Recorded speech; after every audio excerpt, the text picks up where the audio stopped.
ओम गणेशाय नमः। हर हर महादेव। माता पार्वती की जय।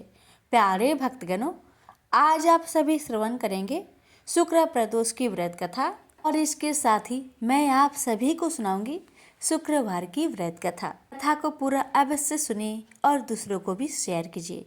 आइए श्रवण करते हैं कथा। एक नगर में 3 मित्र रहते थे, राजकुमार, ब्राह्मण कुमार और तीसरा धनिक पुत्र। राजकुमार और ब्राह्मण कुमार विवाहित थे। धनिक पुत्र का विवाह हो गया था, लेकिन गौना शेष था। एक दिन तीनों मित्र स्त्रियों की चर्चा कर रहे थे। ब्राह्मण कुमार ने स्त्रियों की प्रशंसा करते हुए कहा, नारीहीन घर भूतों का डेरा होता है। धनिक पुत्र ने यह सुना तो तुरंत ही उसने अपनी पत्नी को लाने का निश्चय कर लिया।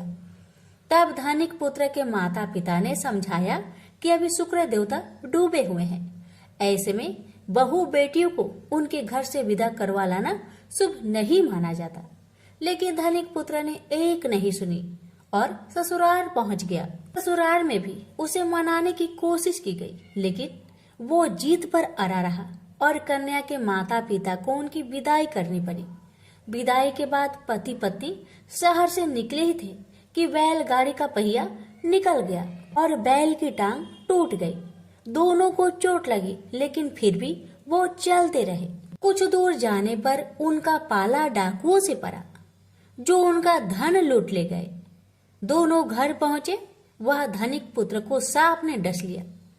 उसके पिता ने वैद्य को बुलाया तो वैद्य ने बताया कि वो 3 दिन में मर जाएगा। जब ब्राह्मण कुमार को यह खबर मिली तो वो धनिक पुत्र के घर पहुंचा और उसके माता पिता को शुक्र प्रदोष व्रत करने की सलाह दी और कहा कि इसे पत्नी सहित वापस ससुराल भेज दो। धनिक ने ब्राह्मण कुमार की बात मानी और ससुराल पहुंच गया, जहां उसकी हालत ठीक होती गई। यानी शुक्र प्रदोष महात्म्य से सभी घोर कष्ट दूर हो गए। इस दिन कथा सुने अथवा सुनाए तथा कथा समाप्ति के बाद हवन सामग्री मिलाकर 11 या 21 या 108 बार ओम ह्रीं क्लीं नमः शिवाय स्वाहा मंत्र से आहुति दे। उसके बाद शिव जी की आरती तथा प्रसाद वितरित करे। उसके बाद भोजन करे। कहा जाता है कि शुक्रवार को प्रदोष व्रत सौभाग्य और दाम्पत्य जीवन में सुख समृद्धि भर देता है। यही कारण है कि आज के प्रदोष व्रत का काफी खास माना जा रहा है। शुक्रवार के दिन पड़ने वाले इस प्रदोष से सुख समृद्धि मिलती है। प्रेम से बोलिए उमापति शंकर भगवान की जय। एक बार भगवान शंकर के अंशभूत महर्षि दुर्वासा पृथ्वी पर विचर रहे थे। घूमते घूमते वे एक मनोहर वन में गए। वहाँ एक विद्याधर सुंदरी हाथ में परिजात पुष्प की माला लिए खड़ी थी। वह माला दिव्य पुष्पों की बनी थी। उसकी दिव्य गंध से समस्त वन प्रास्त सुवासित हो रहा था। दुर्वासा ने विद्याधरी से वह मनोहर माला मांगी। विद्याधरी ने उन्हें आदर पूर्वक प्रणाम करके वह माला दे दिया। माला लेकर उन्मत्त भेषधारी मुनि ने अपने मस्तक पर डाल ली और पृथ्वी पर भ्रमण करने लगे। उसी समय मुनि को देवराज इंद्र दिखाई दिए, जो कि मत वाले ऐरावत पर चढ़कर आ रहे थे। उनके साथ बहुत से देवता भी थे।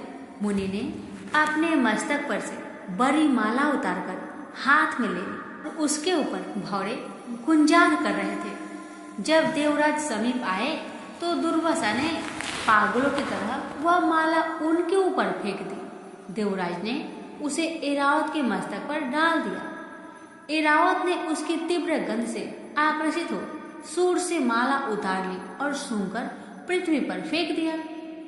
यह देख दुर्वासा क्रोध से जल उठे और देवराज इंद्र से इस प्रकार बोले, अरे ओ इंद्र, ऐश्वर्य के घमंड से तेरा हृदय दूषित हो गया है। तुझ पर दृढ़ता छा रही है, तभी तो मेरी दी हुई माला का तूने अनादर किया है।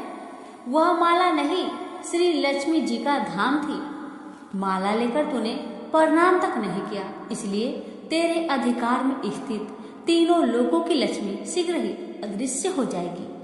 यह श्राप सुनकर देवराज इंद्र घबरा गए और तुरंत ही ऐरावत से उतरकर मुनि के चरणों में पड़ गए। उन्होंने दुर्वासा को प्रसन्न करने की लाख चेष्टाएं की, किंतु महर्षि तस से मस न हुए। उल्टे इंद्र को फटकार कर वहां से चल दिए। इंद्र भी ऐरावत पर सवार हो अमरावती को लौट गए। तब से तीनों लोकों की लक्ष्मी नष्ट हो गई। इस प्रकार त्रिलोकी की श्रीहरि एवं सत्व रहित हो जाने पर दानवों ने देवताओं पर चढ़ाई कर दी। देवताओं में अब उत्साह कहाँ रह गया था, सबने हार मान ली थी। फिर भी सभी देवता ब्रह्मा जी के शरण में गए। ब्रह्मा जी ने उन्हें भगवान विष्णु की शरण में जाने की सलाह दी तथा सबके साथ वे स्वयं भी क्षीर सागर के उत्तर तट पर गए। वहां पहुंचकर ब्रह्मा आदि देवताओं ने बड़ी भक्ति से भगवान विष्णु का स्तवन किया। भगवान प्रसन्न होकर देवताओं के सम्मुख प्रकट हुए। उनका अनुपम तेजस्वी मंगलमय विग्रह देखकर देवताओं ने पुनः स्तवन किया। तत्पश्चात भगवान ने उन्हें क्षीर सागर को मथने की सलाह दी और कहा, इससे अमृत प्रकट करो। उसके पान करने से तुम सब लोग अजर अमर हो जाओगे, किंतु यह कार्य है बहुत दुष्कर। अतः तुम्हें दैत्य को भी अपना साथी बना लेना चाहिए। मैं तो तुम्हारी सहायता करूंगा ही। भगवान की आज्ञा पाकर देवगण दैत्यों से संधि करके अमृत प्राप्ति के लिए प्रयास करने लगे। वे भांति भांति की औषधियां लाए और उन्हें क्षीर सागर में छोड़ दिया। फिर मंद्राचल पर्वत को मथानी और बासुकी नागराज को नेति रस्सी बनाकर बड़े वेग से समुद्र मंथन का कार्य प्रारंभ किया। भगवान ने बासुकी की पूंछ की ओर देवताओं को और मुख की ओर दैत्य को लगाया। मंथन करते समय बासुकी की निश्वास अग्नि से सुलझकर सभी दैत्य निस्तेज हो गए और उसी निश्वास वायु से विक्षिप्त होकर बादल बासुकी की पूंछ की तरफ बरसते थे, जिससे देवताओं की शक्ति बढ़ती गई। भक्त वत्सल भगवान विष्णु स्वयं कच्छप रूप धारण कर क्षीर सागर में घूमते हुए मंद्राचल के आधार बने हुए थे। वे ही एक रूप से देवताओं में और एक रूप से दैत्य में मिलकर नागराज को खींचने में भी सहायता देते थे तथा एक अन्य विशाल रूप से जो देवताओं और दैत्य को भी दिखाई नहीं देता था। उन्होंने मंद्राचल को ऊपर से दबा रखा था। इसके साथ ही वे नागराज बासुकी में भी बल का संचार करते थे और देवताओं की भी शक्ति बढ़ा रहे थे। इस प्रकार मंथन करने पर क्षीर सागर में क्रमशः कामधेनु, बारुणी देवी, कल्पवृक्ष और अप्सराएं प्रकट हुई। इसके बाद चंद्रमा निकले, जिन्हें महादेव जी ने मस्तक पर धारण किया। फिर विष प्रकट हुआ, जिसे नागों ने चाट लिया। तदंतर अमृत का कलश हाथ में लिए धन्वंतरी का प्रादुर्भाव हुआ। इससे देवता और दानवों को भी बड़ी प्रसन्नता हुई। सबके अंत में क्षीर समुद्र से भगवती लक्ष्मी देवी प्रकट हुई। वे खिले हुए कमल के आसन पर विराजमान थी। उनके अंगों की दिव्य कांति सब और प्रकाशित हो रही थी। उनके हाथ में कमल शोभा पा रहा था। उनका दर्शन कर देवता और महर्षिगण प्रसन्न हो गए। उन्होंने वैदिक श्री सूक्त का पाठ करके लक्ष्मी देवी का स्तवन करके दिव्य वस्त्र भूषण अर्पित किए। वे उन दिव्य वस्त्र भूषणों से विभूषित होकर सबके देखते देखते अपने सनातन स्वामी श्री विष्णु भगवान के वक्ष स्थल में चले गए। भगवान को लक्ष्मी जी के साथ देखकर देवता प्रसन्न हो गए। दैत्य को बड़ी निराशा हुई। उन्होंने धन्वंतरी के हाथ से अमृत का कलश छीन लिया, किंतु भगवान ने मोहिनी स्त्री के रूप में उन्हें अपनी माया द्वारा मोहित करके सारा अमृत देवताओं को ही पिला दिया। तदंतर इंद्र ने बड़ी विनय और भक्ति के साथ श्री लक्ष्मी जी ने देवताओं को मनोवांछित फल दिया। प्रेम से बोलिए श्री लक्ष्मी माता की जय। आंखों की जन संख्या को अपने में समेटे उसी नगर एक महानगर था। जैसे अन्य महानगरों की जीवनचर्या होती है, वैसा ही कुछ जहाँ भी था, यानी बुराई अधिक और अच्छाई कम था, पाप अधिक पुण्य कम था। इसी कुशीनगर में हरिवंश नामक एक सद्गृहस्थ अपनी पत्नी दामिनी के साथ सुखी संपन्न जीवन गुजार रहा था। दोनों ही बड़े नेक संतोषी स्वभाव के थे। धार्मिक कार्य अनुष्ठानों में उनकी अपार श्रद्धा थी। दुनियादारी से उनका कोई विशेष लेना देना नहीं था। अपने में मग्न गृहस्थ की गाड़ी में खींचे चले जा रहे थे। इसीलिए ठीक ही कहा, संकट और अतिथि के आने के लिए कोई समय निर्धारित नहीं होता। कुछ ऐसा ही हुआ दामिनी के साथ। जब उसका पति हरिवंश जाने कैसे बुरे लोगों की संगत में फंस गया, तो घर गृहस्थी से उसका मन उचट देर रात शराब पीकर घर आया और गाली गलौज कर मारपीट कर उसका नित्य का नियम सा बन गया था। जुए रट्टे रेस तथा वैसे गामन जैसे बुरे कर्म उस संगति की बदौलत उसके पल्ले पड़ गए। धन कमाने की तीव्र लालसा हरिवंश की बुद्धि हर और उसको अच्छे बुरे का भी ज्ञान न रहा। घर में जो कुछ भी था सब उसके दुर्शनों की भेंट चढ़ गया। जो लोग पहले उसका सम्मान करते थे अब उसे देखते ही रास्ता बदलने लगे। भुखमरी की हालत में भिखमंगों के समान उनकी स्थिति हो गई थी। लेकिन दामिनी बेहद संयमी और आस्थावान तथा संस्कारी स्त्री थी। ईश्वर पर उसे अटल विश्वास था। जानती थी कि यह सब कर्मों का दुख के बाद सुख तो एक दिन आना है। इस आस्था को मन में वह ईश्वर भक्ति में लीन रहती और प्रार्थना करती उसके दुख शीघ्र दूर हो जाए। समय का चक्र अपनी रफ्तार से चलता रहा। अचानक एक दिन दोपहर के समय द्वार पर हुई दस्तक की आवाज सुनकर दामिनी की तंद्रा भंग हुई। अतिथि सत्कार के भय मात्र से उसकी अंतरात्मा कांप उठी, क्योंकि घर में अन्न का एक दाना भी नहीं था तो अतिथि की सेवा में अर्पित किया जा सकता। फिर भी संस्कारों की ऐसी परवलता थी कि उसका मन अतिथि सत्कार को उद्धत हो उठा। उसने उठकर द्वार खोला, देखा सामने एक दिव्य पुरुष खड़ा था।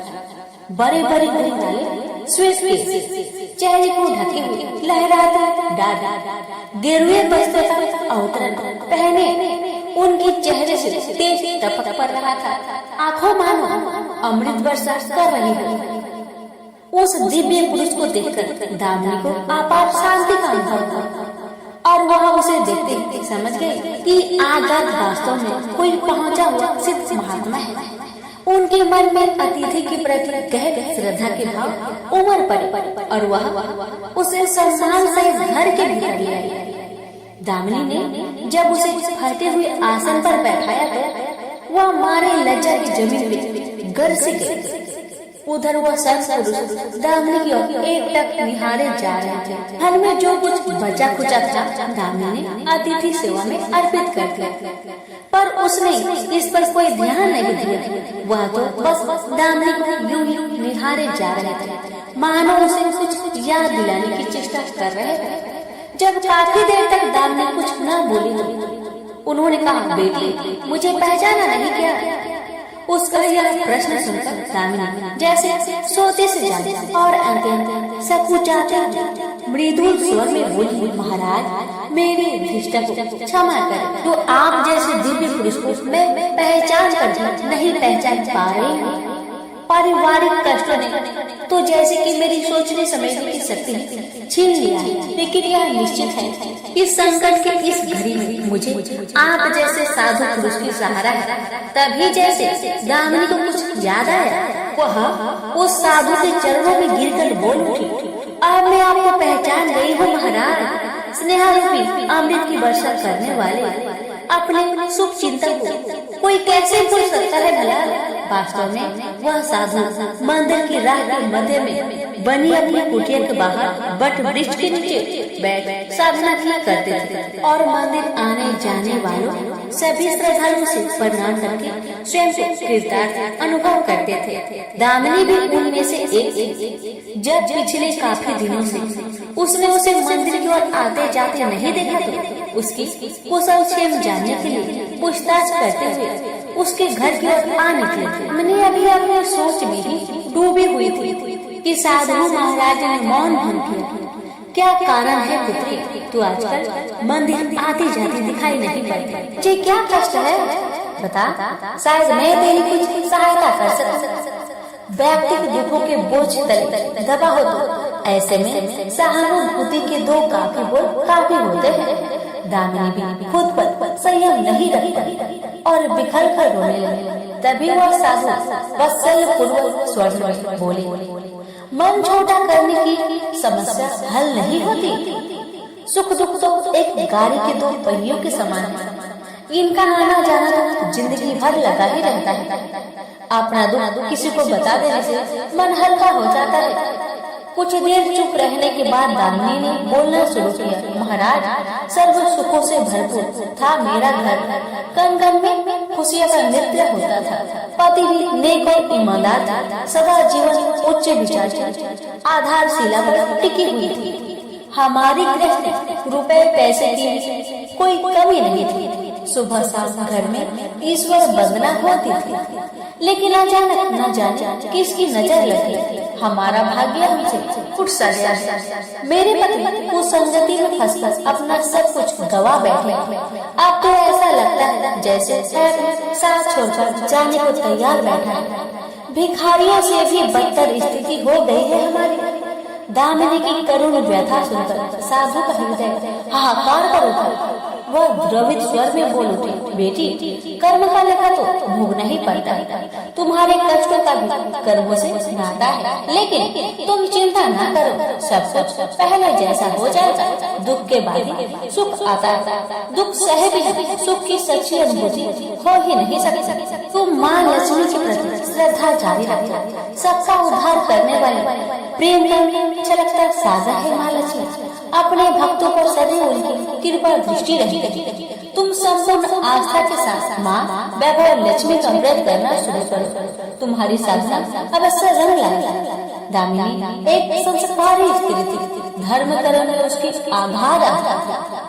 माँ वैभव लक्ष्मी के व्रत की बात सुनकर उसका चेहरा दमक उठा। बोली, महाराज, यदि इस व्रत को करने से मेरे परिवार पर आई विपदा टल सकती है तो मैं इसे जरूर करूँगी। आप मुझे बताएं कि इस व्रत को कर और कैसे किया जाता है। साधु महाराज दामिनी की भक्ति भावना देखकर प्रसन्न होकर बोले, बेटी, सारे जगत का कल्याण करने वाली माँ वैभव लक्ष्मी की व्रत की विधि में कल्याण तुम्हें बता रहा है। प्रत्येक शुक्रवार को यह व्रत किया जाता है। सर्वप्रथम जितने शुक्रवार को यह व्रत करना हो उसका संकल्प लेकर माँ वैभव लक्ष्मी को मन मन प्रणाम करें। स्नान आदि से निवृत्त होकर स्वच्छ धवल वस्त्र पहनकर पूर्व दिशा की ओर मुख करके आसन पर बैठे। सामने चौकी पर चावल की एक ढेरी लगाकर उस पर पानी से भरा कलश स्थापित करें जो तांबे का होना चाहिए। कलश को कटोरी से ढक दें और उस कटोरी में कोई भी स्वर्ण भूषण रखें। सोना न हो तो चांदी का भूषण रखें। वह भी पास न हो तो रुपए का सिक्का भी काम दे सकता है। शुद्ध घी का दीपक तथा अगरबत्ती जलाए और मन पूर्ण श्रद्धा के साथ माँ वैभव लक्ष्मी का जाप करते हैं।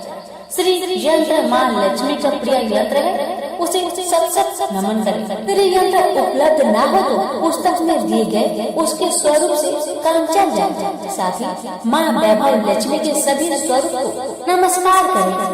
कटोरी में रखे गहने या रुपए पर हल्दी, कुमकुम तथा अक्षत अर्पित करें। कोई भी मिष्ठान प्रसाद रूप में रखें। संभव न हो पाए तो गुड़िया शक्कर से भी काम चला सकते हैं। फिर श्रद्धा पूर्वक माँ की आरती करें। 14 बार प्रेम सहित बोले, जय माँ वैभव लक्ष्मी। माँ वैभव लक्ष्मी तेरी मनोकामना पूरी करे, ऐसा संकल्प लेकर सच्चे मन से माँ से विनती करें। प्रसाद बांटे और स्वयं भी ग्रहण करें। दिन में एक वक्त स्वास्थ्य भोजन करें। यदि संभव हो तो उपवास रखें। पूजा में रखा गहना या रुपया लाल कपड़े में लपेट कर सुरक्षित रखें। यह आगे आने वाले शुक्रवार को पूजा में काम आएगा। कलश में भरा जल तुलसी के पौधे को समर्पित करें तथा अच्छा पंछियों को आहार स्वरूप डालें। ऐसी शास्त्रोक्त विधि से व्रत करने वालों को शीघ्र फल मिलता है। साधु महाराज के मुख रविंद्र से यह वृत्तांत सुनकर दामिनी पुलकित हो उठी। उनके चरण स्पर्श कर उत्साहित स्वर में बोली, लगे हाथ उद्धापन की विधि भी बता दे महाराज, इसके बिना तो अधूरा ही रह जाएगा। अवश्य बेटी कहकर साधु महाराज उद्धापन का विधि बता देंगे। चाहे जितने भी शुक्रवार प्राय 11 या 21 करने का संकल्प लिया हो, लेकिन मन में माँ वैभव लक्ष्मी के प्रति श्रद्धा तथा आस्था बराबर बनी रहनी चाहिए। जिस दिन अंतिम शुक्रवार का व्रत हो उस दिन शास्त्रोक्त विधि से उद्यापन किया जाता है। अन्य शुक्रवारों की भांति इस दिन भी पूजन करें। हाँ, प्रसाद के रूप में खीर अवश्य रखें। पूजा के बाद नारियल फोड़कर 7 कुंवारी कन्याओं के चरण धोकर कुमकुम का तिलक लगाकर पूजन करें। उन्हें सामर्थ्य अनुसार दक्षिणा दे और माँ वैभव लक्ष्मी व्रत की पुस्तकें उपहार स्वरूप भेंट में दे। फिर प्रसाद के रूप में खीर वितरित करें और माँ वैभव लक्ष्मी के सभी स्वरूप को मन ही मन नमन करते हुए कहे, हे माँ, यदि मैंने शुद्ध तथा निर्मल हृदय से आपकी स्तुति करते हुए वैभव लक्ष्मी व्रत विधान अनुसार पूर्ण किया हो तो मेरी मनोकामना सही पूर्ण करना। संतानहीनों को संतान देने वाली, दुखियों को हरने वाली, अखंड सौभाग्य का वरदान देने वाली, कुंवारी कन्याओं को मन चाहा वर दिलाने वाली माँ वैभव लक्ष्मी आपकी महिमा अपरंपार। अपने हर भक्त की विपत्तियां हरकर उन्हें सुख समृद्धि प्रदान करना। साधु महाराज से वैभव लक्ष्मी व्रत का शास्त्रोक्त ज्ञान प्राप्त करके दामिनी भाव विभोर हो उसे अपने भीतर एक अनोखे तथा अस्मित आत्मबल का संचार होता महसूस हुआ। उसने भी माँ वैभव लक्ष्मी के 21 व्रत आदि शुक्रवार से शुरू करने का संकल्प लेकर साधु महाराज को आदर से विदा किया और मन ही मन माँ वैभव लक्ष्मी का स्तुति गान करने लगे। 2 दिन बाद ही शुक्रवार आ गया। उससे पहली रात दुखों की मारी दामिनी ठीक से सो भी नहीं सकी। माँ वैभव लक्ष्मी की व्रत करने से उसकी समस्याओं का अंत हो जाएगा, यह सोचकर वह मुख अंधेरे उठ बैठे।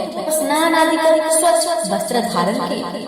आसन पर पूर्व दिशा की ओर मुख करके दामिनी ने अपने सम्मुख रखी चौकी पर चावल की छोटी सी ढेरी बनाकर उस पर तांबे का कलश रखा। लेकिन जब स्वर्णाभूषण रखने की बात आई तो धर्म संकट में पड़ गए। सारे गहने पति के दुर्जनों की भेंट चढ़ चुके थे। विवाहित स्त्री थी तो मंगलसूत्र भी उतार कर नहीं रख सकती थी और कोई गहना था ही नहीं। तभी उसे उस नन्ही पायलों का स्मरण आया जो उसने अपने आने वाली संतान के लिए बनवा कर रखे थे और अपने पति की निगाहों से भी बचा कर रखे थे। उसने झटपट वह पायल निकाली और गंगा जल से धोकर उसे शुद्ध करके कलश पर रखा। कटोरी में डाल दिया। डिब्बे के तले से बची कुची शक्कर निकालकर उसे प्रसाद के रूप में रखा और विधि अनुसार व्रत किया। सर्वप्रथम उसने अपने पति को प्रसाद दिया। आने वाला पूरा सप्ताह बड़ी ही हंसी खुशी से बीता। बात बात पर झल्ला उठने वाला उसका पति अपेक्षाकृत शांत तथा संयम रहा। कोई मारपीट तथा कलेश घर में नहीं हुआ। इसे दामिनी ने माँ वैभव लक्ष्मी का चमत्कार समझा और मन ही मन उन्हें प्रणाम किया। वैभव लक्ष्मी के प्रति उसकी आस्था और भी बलवती हो गई। प्रकार स्रोत विधि से दामिनी ने 20 शुक्रवार के व्रत पूरे कर लिए। इस बीच कई परिवर्तन हुए थे। उसका पति कुसंगति छोड़कर सीधे राह पर आ गया और उसका कामकाज भी जमने लगा। घर में यादें किसी चीज की बहुतायत नहीं थी तो कमी भी नहीं रही। यह सब माँ वैभव लक्ष्मी के चमत्कारों और दामिनी की आस्था का विश्वास का परिणाम था। 21वें शुक्रवार को व्रत का उद्यापन करना था। साधु महाराज के वचन अब भी मानो दामिनी के कानों में गूंज रहे थे। उनकी बताई विधि के अनुसार ही दामिनी ने शास्त्रोक्त विधि से उद्यापन किया। 7 कुंवारी कन्याओं को भोजन कराकर दक्षिणा दी। आसपास की सौभाग्यवती स्त्रियों में प्रसाद तथा वैभव लक्ष्मी व्रत कथा की पुस्तकें वितरित की। माँ वैभव लक्ष्मी के हर स्वरूप प्रणाम किया और कहा, आपकी महिमा निराली है माँ। आपने मेरे सारे दुख हर लिए, मेरी सभी मनोकामनाएं पूर्ण कर दी माँ। मेरा उजड़ा घर जिसे बस गया, मेरा यह नया जीवन आप ही की देन है माँ। मैं आजीवन आपकी पूजा अर्चना करूंगी और दूसरों को भी आपकी महिमा से अवगत कराकर वैभव लक्ष्मी व्रत रखने के लिए प्रेरित करूंगी। तो बोलिए प्रेम से जय माँ वैभव लक्ष्मी की जय, आपकी सदा ही जय हो। संतोषी माता के व्रत करने वाला कथा कहते वह सुनते समय हाथ में गुड़ व भुने चने रखे। सुनने वाली संतोषी माता की जय, संतोषी माता की जय, इस प्रकार जय जयकार मुख से बोलते जाए। कथा समाप्त होने पर हाथ का दूध चना गौ माता को खिलाए। कलश में रखा हुआ गुड़ चना सबको प्रसाद रूप में बांटे। कथा से पहले कलश को जल से भरे, उसके ऊपर गुड़ चने से भरा कटोरा रखे। कथा समाप्त होने और आरती होने के बाद कलश के जल को घर में सब जगह पर छींटे और बचा हुआ जल तुलसी की क्यारी में डाले। 1.25 रुपए का गुड़ चना लेकर माता का व्रत करे। गुड़ घर में हो तो ले ले, विचार न कर, क्योंकि माता भावना की भूखी है। कम ज्यादा का कोई विचार नहीं चाहिए। जितना भी आपसे बन पड़े अर्पण करे। श्रद्धा और प्रेम से प्रसन्न मन व्रत करना चाहिए। व्रत के उद्यापन में 2.5 से खाजा, मोमन, दाल, पूरी, खीर, चने का साग नैवेद्य रखे। घी का दीपक जला संतोषी माता की जय जयकार बोले। नारियल फोड़े। इस दिन घर में कोई खटाई न खाए और न किसी को खाने को दे। इस दिन 8 लड़कों को भोजन कराए। देवर जेठ के लड़के मिलते हो तो दूसरों को न बुलाए। कुटुंब में न मिले तो ब्राह्मण के रिश्तेदारों के या फिर पड़ोसियों के लड़के को बुलाए। उन्हें खटाई की कोई वस्तु न तथा भोजन कराकर यथाशक्ति दक्षिणा दे। नगद पैसे न दे, कोई वस्तु दक्षिणा में। व्रत करने वाला कथा सुन प्रसाद एक समय भोजन करे। इस तरह से माता प्रसन्न होगी और दुख दरिद्रता दूर होकर मनोकामना पूरी होगी।